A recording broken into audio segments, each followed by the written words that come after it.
This right here is without a doubt the most ambitious camera renovation I have ever done, and it totally changed the way I create my signature portraits. As you know, I have done a lot of different renovations over the years, like this one here. And with each one I learned something new, of course. In this project I put in everything I know to take it to a totally new level. For several months I poured in my heart and my soul into this project. It was really long, but it was totally worth it. You might notice the other camera here. These two guys could be like evil twins or something. I think with the same lens they look very similar.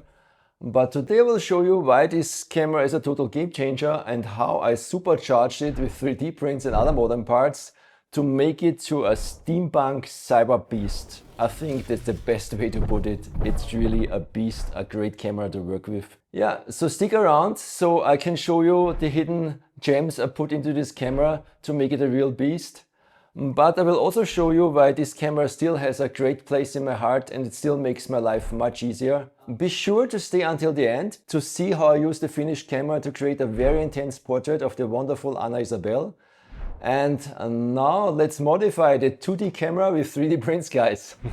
I bought this camera at a vintage camera flea market and by accident I captured how I bought it. I will always link related videos in the description and up in the corner, guys. I knew this camera is special, but I had no idea how much work I will put into that. The camera was in great condition, but nevertheless I wanted to maintain the bellow. For that I cleaned the camera first and then got rid of its rails for easier handling of the bellow. I started to clean the bellow with lukewarm water and a sponge, and as you can see it was quite dirty. This took also much longer as I thought it would be.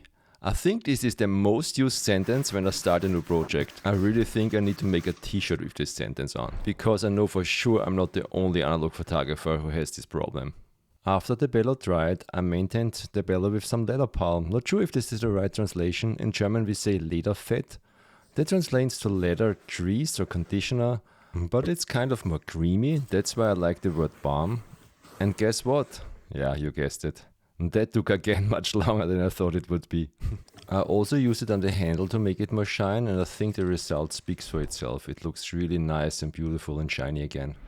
I let it sit for some days and then I removed the excess of the leather conditioner and slowly started to fully stretch the bellow. And I was so happy to see that my maintenance has done its job, so I just cleaned it again when it was stretched and there it was, a nearly new shiny bellow. The camera came with a full blade back, but I wanted to have a 8x10 back for it. Because my 3D printer was too small and there are specialists nearby who could do it much better than myself, I drove to Slovenia to bring it to the Zebra headquarters and stopped on my way to greet some swans. These guys really fuse analog photography with lots of modern 3D printers. And they have huge 3D printers for massive plateholders. That was crazy. These guys are also responsible for the wonderful new silver nitrate tanks for my beloved wet plate process. Yeah, and that's the dream team right there. And there is one more person who brought my wonderful high-tech 8x10 back to life, Peter from Premiere Cameras. I made a video about him and I will also link it in the description. He's a wonderful guy. About 1.5 months later it was finished and I went back. I was so excited to see it. It turned out beautifully, and I also ordered some new plate holders and I will tell you in a moment a little bit more about it. You can see that the plate holder fits in perfectly, but this old pack needs a lot of work to get it in, and also the ground glass could be a little bit brighter for my taste. So let's have a look at my new pack. First of all, it fits in perfectly into my 100-year-old camera, and I like the carbon fiber protection on back. And look how bright the ground glass is, it's just beautiful. Now let me explain more about the plate holders. This is a typical old plate holder that came with my camera. I really love it because it always brings some character to my portraits. But it's not that easy to clean and slowly falls apart because of the silver nitrate. This is how the plate goes in, you see.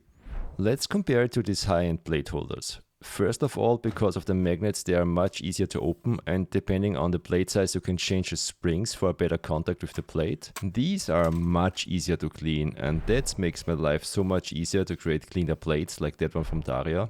This new version have all the magnets on the back to avoid any contact with the silver nitrate for any corrosion problems. This is a great solution. Also, the carbon fiber dark slide is a dream and very easy to use. Now I have a look how much easier I can pull the ground glass away from the camera and how much easier I can load in the plate holder. It's a dream to work with. Another fun fact, did you know large format cameras were the original mirrorless models before digital was cool? If you were ever wondering how to change from portrait to landscape orientation, you do not turn the camera around, you just turn the back. I really love how everything snaps in place. I just love the sound of these magnets. To protect my old cameras, I always build a camera support as you have seen before, and to mount it on my studio stand I use the 3/8" threaded inserts that fit perfectly on this wooden board. I was lucky to have them at home. I created a mask, drilled the holes and filed them for a perfect fit. At the end I glued this insert with 2-component epoxy glue into the wooden panel. I love this glue, it's really a final solution, so to say. Now I had to drill a hole for the 1/4 inch screws to mount the camera onto the wooden board.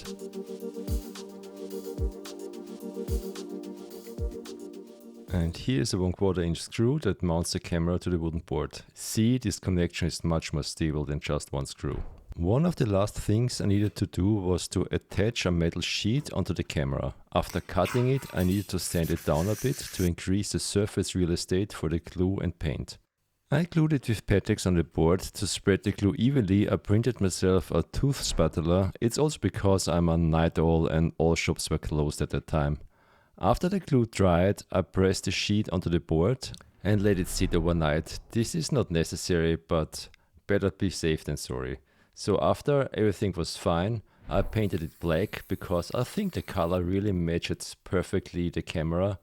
And at the end we will also see why there is a metal sheet on my camera support. I was really happy how the paint job turned out.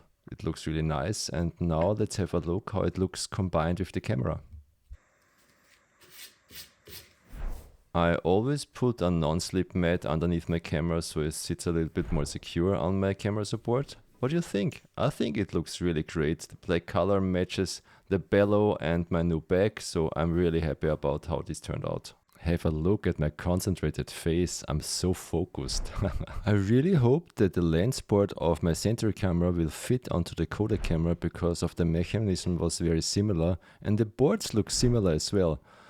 But of course, it was not that easy, and you guessed it already, it took much longer than I thought it would. I started to design an adapter in Tintype and tried to print it firstly with my old printer, but I had issues with the adhesion. So I printed more and designed more, and in between I got a new printer. As you can see, it was a very long process until I made it work. Here are all my prototypes, and I think you get an idea how long it took me until I made it work. But at some point I figured out how to design and print it. That's the final adapter. Okay, almost final. More in a second. And there it is. See how nicely the adapter fits onto the camera. I was really happy with this result, and it was very firm and fit perfectly in there. As you can see, I was also very satisfied how the lens port fits into the adapter. It looks like it fits perfectly. But then I tried a heavier lens. I started to struggle a little bit, but at some point I made it work. So this is a Dalmar 3B. It's one of my most favorite lenses. It's also quite rare and very expensive because I was not so much convinced that this is a stable solution. You guessed it, I started from scratch again, and everything took, much longer again. And here we are back again in Tinkercad. And this redesign looks a little bit different because I used some small boards that holds the lens port in place. You will see in a second after I printed it. And even when I designed the boards, I used different boards. First this one, but it wasn't stable enough, so I redesigned it with a more stable version. And with this one I was then satisfied and finally printed everything in carbon fiber reinforced PETG. And now comes my most favorite part. Look at that, I love this. To insert the threaded inserts into the print, I got the right tools from CNC Kitchen, love your stuff. It fitted perfectly on my welder soldering iron and... this is satisfying. I really love it. Now let's have a look at the final solution. I really think it looks awesome and it really matches the steampunk style, and it's also very stable and firm. The carbon fiber enforced PETG is the right material for this. I really like the matte look as well. But there's more, guys. I also have a beautiful Linhof camera with again different lens boards. Even this is a 4x5 camera, I have a lens that can be used for up to 8x10 film or wet plates. So I designed a new adapter that is already the second version, because the first version was not light tight. More about that in one of my shorts. Some of you pointed it out, thanks a lot for that.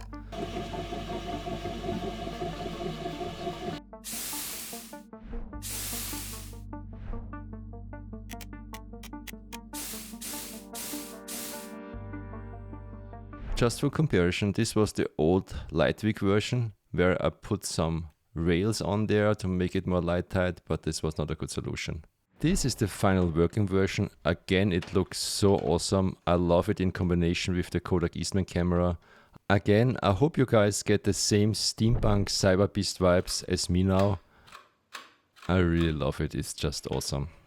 Yeah, I'm a little bit clumsy and I had to clean the lens. I always put my fingers on the back of it somehow. I don't know how I do that. But there is more. What about lenses that don't have a lens board or something I only want to test once? For that I bought the right solution from Andreas. He was also kind to send me one of his handmade plates. Thanks a lot for that. It's an universal iris lens clamp. And the good thing is it should fit directly onto my Kodak camera. I love this mechanism. It's so cool. What do you think? Let's see if you guessed it already. It did not fit again, and it took much longer than I thought it would be. Yeah, I'm really ready for this shirt, but at some point I made it work, and see how cool the thing is now. Whenever I have a small or big lens, I just can clamp it in and use it for a first test. No more duct tape or other strain solution. It even can hold my 300mm Tessar lens. It's really nice. But with big lenses, I still would use a lens support, so let's design one. That is much better and prettier than my old design that some of you guys already were using as well. But first start with a solid base, like a tray for some of the accessories I use. Did you see it? There was some holes in there. I designed these holes into the tray, stopped the printer and put magnets in there. As some of you know, I love magnets, but honestly, who doesn't? After that, the printer just prints over the magnets, and there are my first hidden gems. Now the metal sheet on my camera support makes much more sense, right? But now there comes the really cool part. You've seen the specific distance between the magnets. This has a special purpose and I'll show you in a second why. As you can see, there are also magnets with the same distance in the lens support system. This is the fixed part that connects with the magnets on the tray, and that's the moving part that holds the lens in place. Enough talking, guys, enjoy a short time lapse how I put everything together.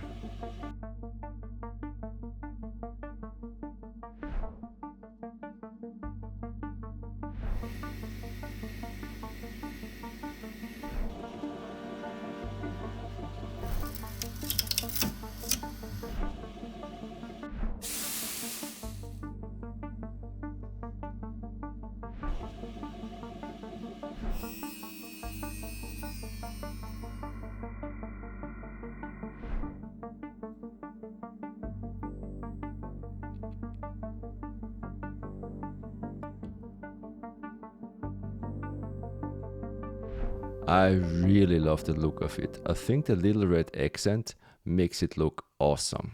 So there are the magnets and see how it snaps in place. This looks so much better and supports the lens in a much better way. I love also the mechanism. Still don't get the Cyber Beast vibe? No worries, I have more for you. I wanted to integrate a phone/camera/mirror mount so people can see themselves if they want. Of course there are magnets involved, so it fits on my magnetic tray system. As all other tools, it snaps in place. This is just a redesign, but I like the steampunk vibe again from this thing. You can use it with a phone to get looks like that. I think this is quite interesting when capturing videos. But you could also use a mirror, like the design I did by myself.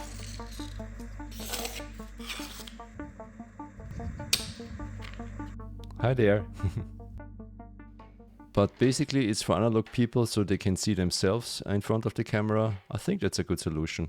I also built it so I can put in there my GoPro and like my strobe remote, level or my magnifier, because I always look for it in the tray underneath there.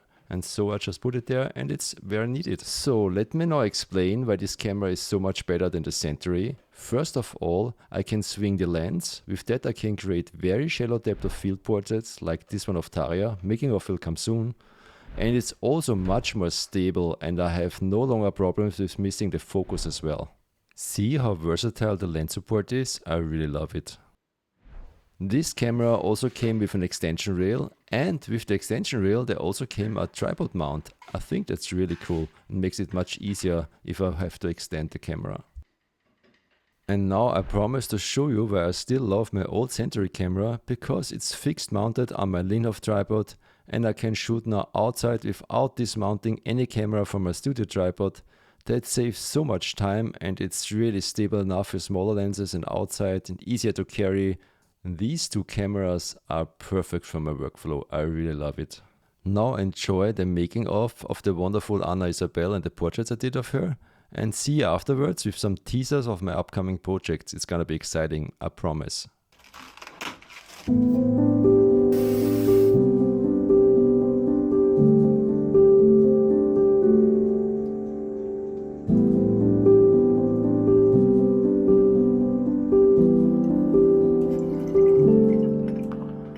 Bewege ich es halt noch so aus dem Grund, weil das jetzt zum Trocknen anfängt.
So guys, I hope you enjoyed seeing how I brought this vintage camera in the modern era, but this is just the beginning.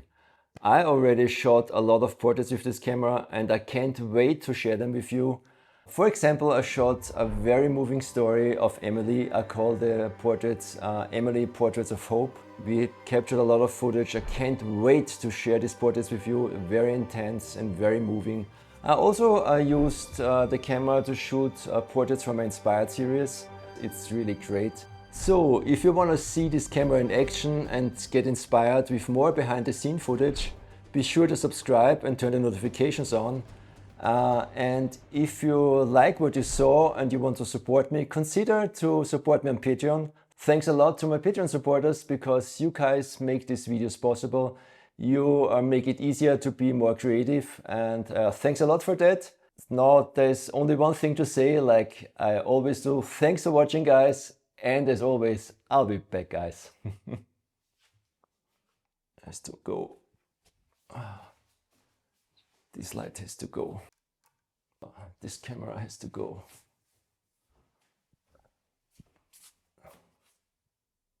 And you have to go as well.